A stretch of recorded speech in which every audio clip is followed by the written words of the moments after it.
Windows 11 põhineb umbes 50 miljonil koodireal. Kui see välja printida, ulatuks see otsast otsani 211 kilomeetrit. Tundub muljetavaldav, aga see pole mingi kaasaegne ime, see on 40 aastat kujunenud katastroof. Pidevad tõrked, sinised ekraanid ja 240 miljonit arvutit, mis muutusid hetkega prügimäe kraamiks. Ja kui sa piisavalt tähelepanelikult vaatad, näed, et Microsofti suurimad vead polnud juhuslikud. Need olid läbimõeldud strateegiline sabotaaž. Esimene peatükk. 50 miljoni rea pikkune ajapomm. Kui sa kasutad Windowsit, on suur tõenäosus, et tegelikult töötab taustal Windows NT. Ja kui see esmakordselt ilmus Windows NT 3.1-s, sisaldas see juba 5,6 miljonit koodirida. Tol ajal oli see tohutu, kuid see polnud mõeldud tavakasutajatele. NT loodi tööjaamade ja ettevõtete serverite jaoks, kus stabiilsus oli olulisem kui lihtsus ja tagasiühilduvus tähtsam kui elegants. Aga siis muutus midagi. See hakkas käitama peaaegu kõike. Aja jooksul sai sellest alus kõigele, mida Windows tänapäeval käitab, ja iga uue põlvkonnaga muutus see ainult keerulisemaks. Iga suurema versiooniga on seda muutunud raskemaks hooldada ning see on üha vastuvõtlikum jõudlusprobleemidele, aeglustumisele ja ootamatutele tõrgetele. See jõudis murdepunktini 2021 aastal, kui ilmus Windows 11, kõige paisutatum ja keerukam versioon, mille Microsoft oli kunagi välja andnud. Ja seekord ei saanud kasutajad enam elevanti toa seirata, sest esimest korda ei tulnud nende arvuti sellega lihtsalt toime.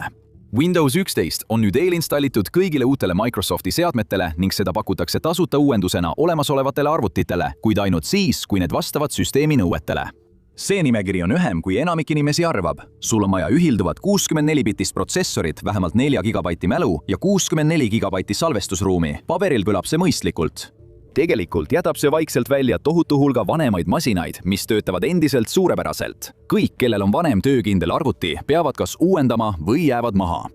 Ja miljonite seadmete jaoks ei tähenda see aeglast üleminekut. See tähendab iganemist. Miljonid arvutid on määratud prügimäele.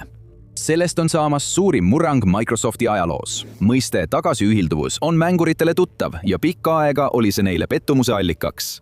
Kui uus konsool välja tuleb, ei kesta vanemate süsteemide tugi kaua. Uued mängud lakkavad ilmumast vanale riistvarale ja lõpuks saab uuendamine ainsaks võimaluseks mängimist jätkata. Aga varasematel põlvkondadel läks asi veel kaugemale.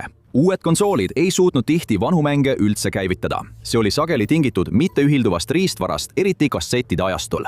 Aga on veel üks põhjus, miks tagasiühilduvus on haruldane. See lihtsalt ei too ettevõttele raha sisse. Enamik kasutajaid peab Windows 11 kasutajaliidest ülepaisutatud segaduseks. Ja see pole üllatav. Praeguseks on Windows NT ehitatud 40 aasta vanusele koodibaasile, mille arendamine pole kunagi päriselt lõppenud. Järele jäänud süsteem on kohmakas ja altid tõrgetele, kuid see toob siiski kasu. Kui Windows 11 välja tuli, hinnati, et umbes 50–55% olemasolevatest seadmetest polnud sellega ühilduvad. Kõik need kasutajad pidid ostma uued seadmed. See oli Microsoftile tohutu kasum. Kas see oli ettenägematus või tahtlik? Ja kui see oli viimane, siis millised teised suured Microsofti apsakad olid samuti tahtlikud? Teine peatükk, ohverdatud tal, Windows Me. Aastal 2000 oli Microsoft endiselt koduarvutite turul domineeriv jõud, ammu enne Apple'i taassündi. Windows 98 oli kõikjal. See töötas enamikus koduarvutites, määratledes terve isikliku arvutamise ajastu, kuid see vananes ning Microsoft vajas hädasti asendajat. Nii tutvustasid nad uut süsteemi, Windows Me'd, tuntud ka kui Windows Millennium Edition. Sellest sai üks haivimaid riise uue aastatuhande alustamiseks. Windows ME lubas uut kasutajaliidest, kiiremat käivitusaega ja sisseehitatud internetifunktsioone tärkava veebiajastu jaoks. Tarbija versioonid suutsid teoreetiliselt hallata kuni 1,5 gigabaiti muutmälu, kuid enamikul kasutajatel polnud suurt vajadust võimsate arvutuste järele. Nii et kui see välja tuli, pälvis süsteem kiidusõnu täiustatud turvasüsteemide eest. Ja siis saabus reaalsus. Windows ME-d vaevasid vead. Inimesed teatasid, et turva- ja hooldussüsteem nimega PC Health ei töötanud korralikult. Arvutid, mis uuendati, kogesid sagedasi tõrkeid ja aeglustusi. Arvutid ei lülitunud isegi korralikult välja. Kuna ülekuumenemine oli juba vanematel lauaarvutitel tavaline, hakkasid inimesed muretsema, et nad on oma süsteemidesse Trooja hobuse paigaldanud. Microsoft reageeris kiiremini kui oodati. Kuna Windows ME halb maine üha kasvas, andis ettevõtte välja mõned piiratud parandused. Arvestades probleemide ulatust, nimetasid paljud kriitikud seda lausa kasutamatuks, isegi Windows 98 sammuks tagasi. Seega polnud üllatav, kui Microsoft teatas vähem kui aasta hiljem asendajast. Windows XP välja anti see vaid 13 kuud pärast Windows ME-d ning see tõi kaasa nüüdseks elementaarseks saanud funktsioonid nagu sisseehitatud zip-kaustade tugi ja palju stabiilsem alus.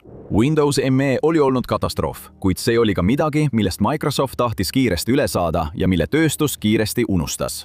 Windows XP oli esimene tarbijatele suunatud operatsioonisüsteem, mis põhines Windows NT tuumal, palju stabiilsemal alusel kui eelnevad versioonid.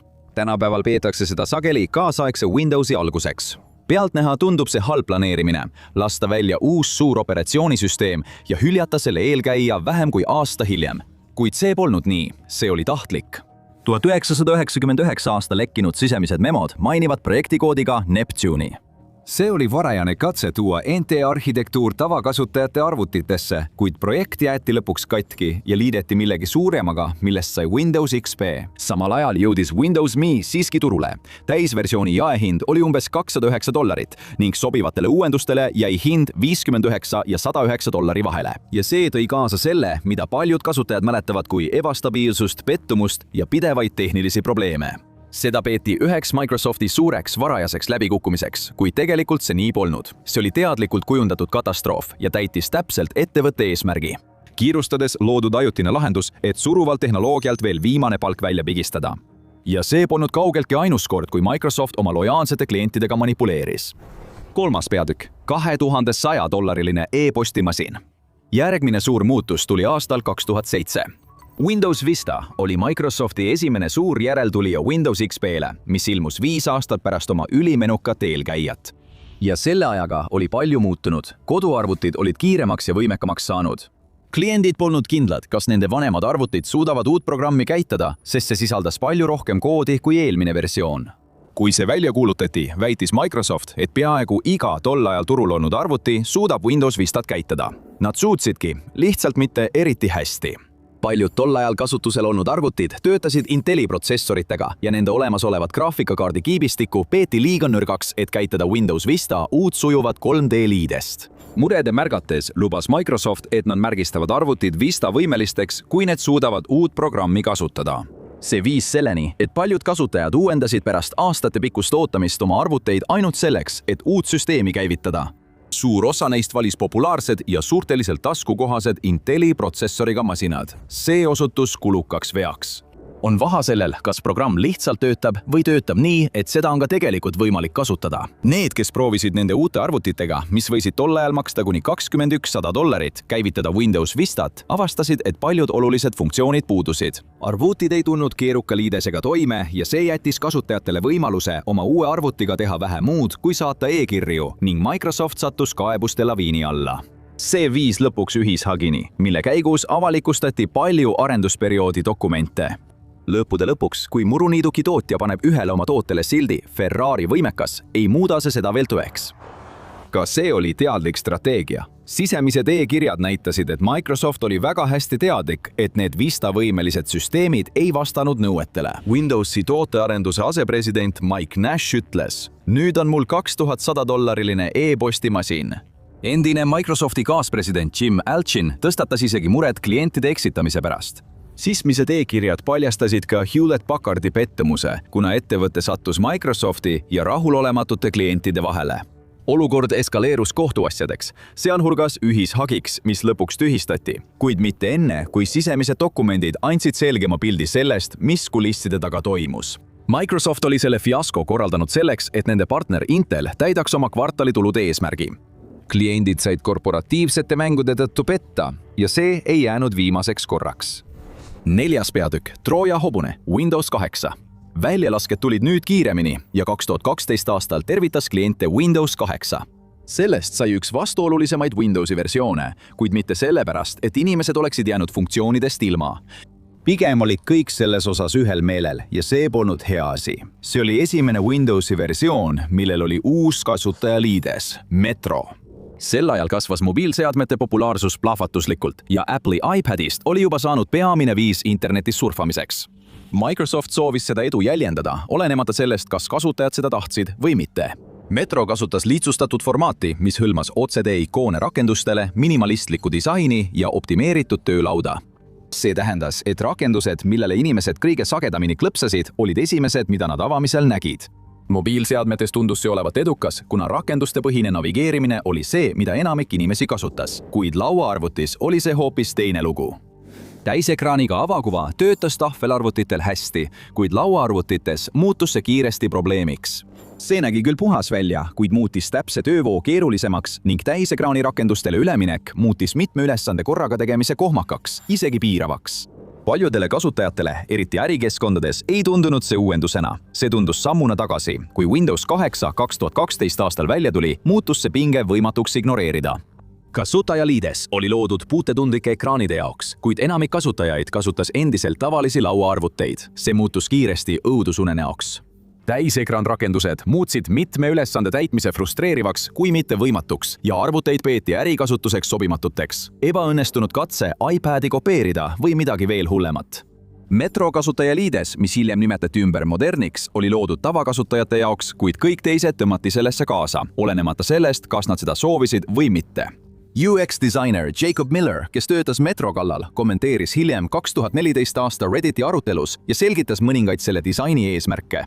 Ta selgitas, et liides loodi silmas pidades tavakasutajaid, keda Microsoft pidas oma kliendibaasi enamuseks. Edasi jõudnud kasutajad pidid lihtsalt sellega leppima. See oli oma kasupüüdlik otsus, mille eesmärk oli parandada Microsofti pikaajalisi müügiväljavaateid. Professionaalsed kasutajad olid küll suurimad ostjad, kuid neid oli suhteliselt vähe. Sisutootjaid ja tehnoloogiaeksperte oli tunduvalt vähem kui vanaemasid ja mängureid. Kuid tavakasutajatele ei meeldinud, kui uued funktsioonid olid nende jaoks liiga keerulised. Seetõttu otsustas Microsoft liikuda lihtsustatud Windowsi kasutajaliidese poole, mida kõik pidid kasutama, laiendades sellega oma kasutajaskonda. Eeldati, et need kasutajad, kes olid platvormi kõige rohkem panustanud, kohanevad aja jooksul, selle asemel, et see hüljata ja uute süsteemidega otsast alustada.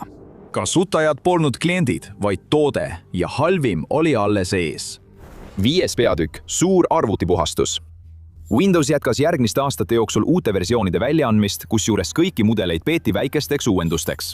See kestis kuni Windows 10 ilmumiseni 2015 aastal. Seda lubati kui suurimat Windowsi uuendust aastate jooksul, ühtset versiooni, mis on optimeeritud töötama kõigis seadmetes. Kasutajaliides oli tugevalt mobiilile suunatud ja sisaldas uusi mängutehnoloogiaid. Kui see välja kuulutati, nähti seda paljutõotava uuendusena kaubamärgile, mida hakati pidama vananenuks. Ainult üks probleem oli, sinu arvuti ei pruukinud seda käivitada. Windows 11 esitati Microsofti jaoks uue algusena.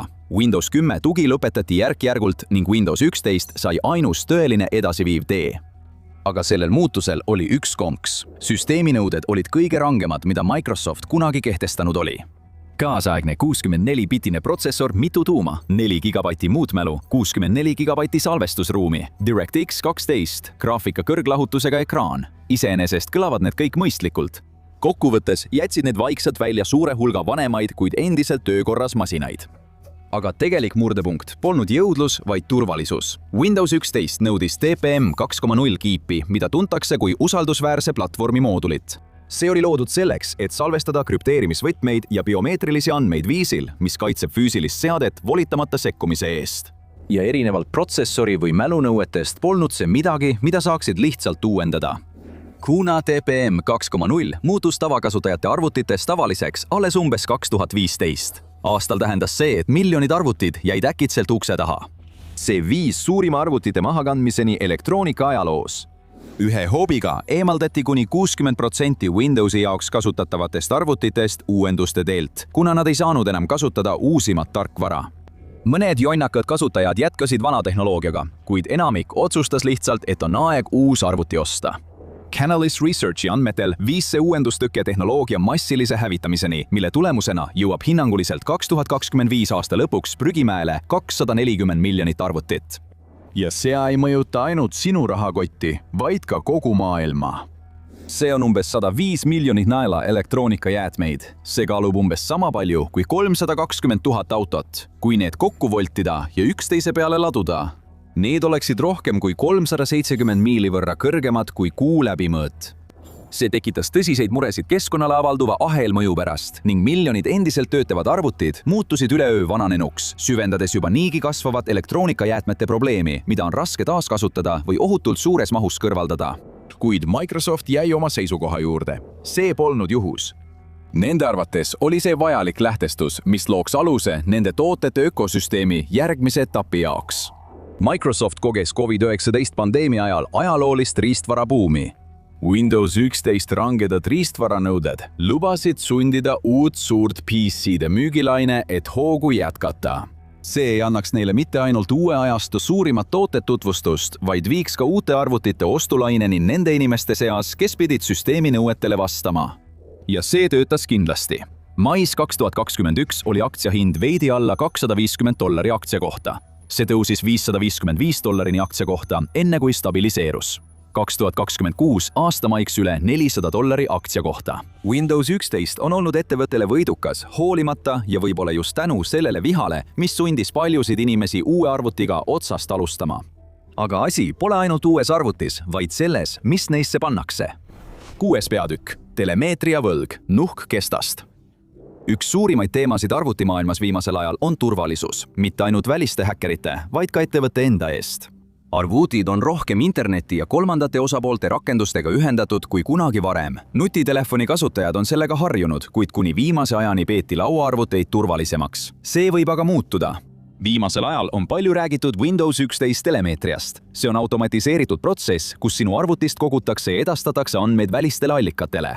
Selgub, et sinu arvuti suhtleb pidevalt. PC Security Channeli analüüs näitas, et Windows 11 kogub sinu töötamise ajal väga aktiivselt diagnostika, kasutus- ja jõudlusandmeid. Kasutajad hakkasid kiiresti otsima viise selle keelamiseks. Ja kuigi osa sellest saab piirata, on teatud baastaseme telemeetria sisuliselt vältimatu. Aga Windows 11 läheb kaugemale, kui enamik kasutajaid ootab. Isegi enne, kui kasutaja veebibrauseri avab, on arvuti juba aktiivne ja analüüsib sinu andmeid. Seejärel saadab see andmed Microsofti serveritesse, et väidetavalt optimeerida sinu jõudlust ja müüa sulle asju. Kaasaegse operatsioonisüsteemi kriitikute sõnul on Windows 11 sisuliselt vaid reklaamide edastamise süsteem, mille eest sa maksad lisaraha. Tarkvara on tuntud selle poolest, et kohe sisselülitamisel kuvatakse reklaame ja tutvustusi, pakkudes sulle uusi Microsofti tooteid ja funktsioone vastavalt sinu tegevusele. See pole küll midagi uut, kuid enamiku inimeste jaoks on selle väljalülitamine lihtsalt rohkem tüli, kui see väärt on. Süsteemides ringi tuhnimine ja selliste funktsioonide nagu isikupärastamine väljalülitamine ning privaatsusseadete täiustamine võib vähendada kuvatavate reklaamide arvu. Viimaste uuenduste järel on kasutajad teatanud, et näevad vähem reklaame, kuid nüüd on nad juba näinud, mis kulisside taga toimub. Isegi kui nad reklaame ei näe, teavad nad, et Microsoft jälgib neid ja teeb märkmeid. See on kaugel sellest puhtast ja lihtsasti kasutatavast Windows 7-st. Aga mõned muretsevad, et privaatsusprobleemid on alles algus, sest Microsoft on valmis võitma järgmist sõda. 7. peatükk. Viimane ämber. Windows 11 on saanud mitu uuendust alates selle ilmumisest 2021 aastal, kuid ükski neist pole olnud nii vastuoluline kui Windows Recall.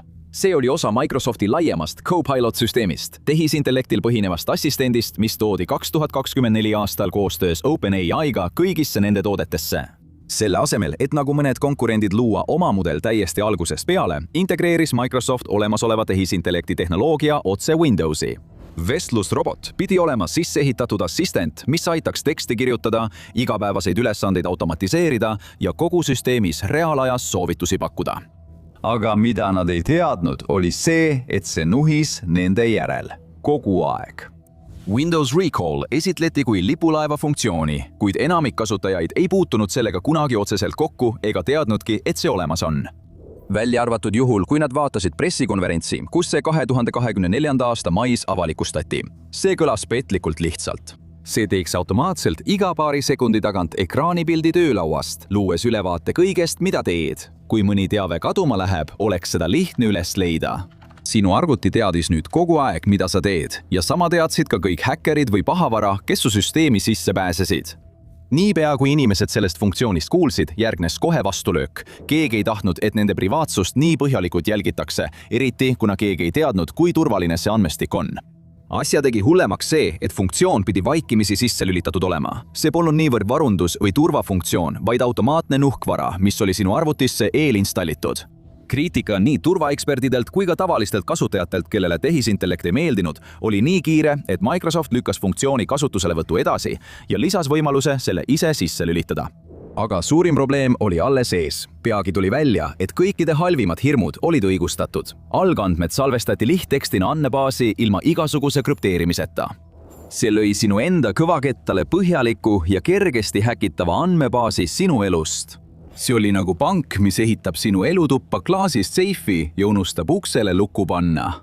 Küberjulgeoleku eksperdi Aleksander Hagana sõnul võidi kasutajate kogu tegevus sattuda ohtu, mis kujutab endast šokeerivat kliendiusalduse rikkumist.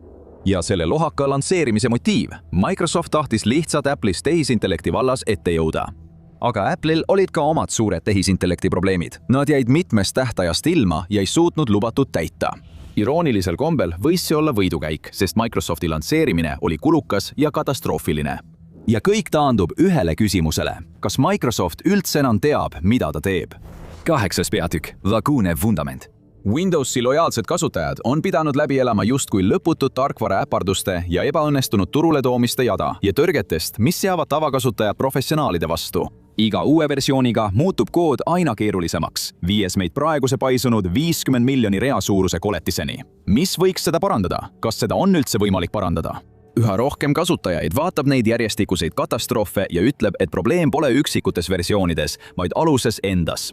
Windows ehitab end pidevalt üles, kuid vundament laguneb. Iga uue versiooniga tundub, et Windows muutub keerulisemaks ja vähem kasutajasõbralikuks ning paljud uued funktsioonid tekitavad rohkem probleeme, kui neist kasu on. Analüütikud ütlevad, et parim viis Windowsi parandamiseks oleks lihtsalt otsast alustada ja luua uus mudel, mis sobiks paremini tänapäeva kasutajate eelistustega.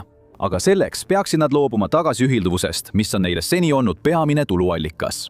Need peaksid konkureerima kõigi juba välja kujunenud rivaalidega turul ilma kindlustundeta, et saavad inimesi ühest Windowsi versioonist teise üle viia. Nad ei loobu kunagi sellest monopolist.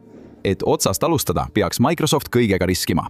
Nii et turvalisem valik on jätkata vigaste mudelite väljalaskmist, mis püüavad parandada eelmise Windowsi probleeme, luues samal ajal uusi. Kasutaja kaotab, aga Microsofti aktsiahind võidab. Microsoft ei ole ainus ettevõte, kes on kõik tehisintellekti peale pannud. Uuri välja tõeline põhjus, miks OpenAI IPO kukutab aktsiaturu või vaata hoopis seda videot.